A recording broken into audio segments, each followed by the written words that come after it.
Hey guys, what's up? Today in the Brick Lab, we're finishing up a project that's been on my back burner for over a year now, fixing up Sora's mech and then giving it to someone else. I already covered most of the other 2024 mechs without really meaning to. I just kind of picked them up one by one as they went on sale. So when Sora's mech finally saw a little bit of a discount last year, I grabbed it just to complete the collection. If you followed the series so far, then what I'm doing in this first part here isn't groundbreaking. I'm just adding in some joint pieces to separate the hands from the arms and to create a more posable mech.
Side note, but I also love that the designers threw in this tree which a wolf mask warrior can leap from to try to take down the mech.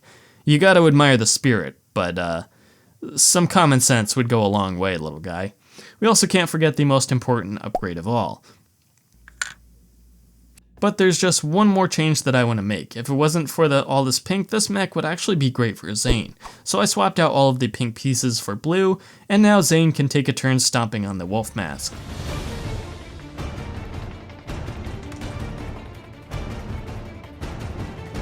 But what's this? The wolves have upgraded too? Huh, too bad it's not a full moon tonight. Zane isn't going to be a lousy henchman's punching bag anymore. Zane, stop! They've had enough! Zane, stop! They've had enough!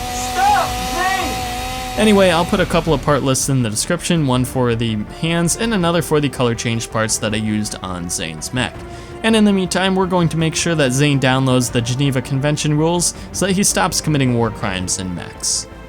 Alright, that is it for now. Don't forget to like, comment, share, subscribe, do all that other good stuff, and we will see you next time.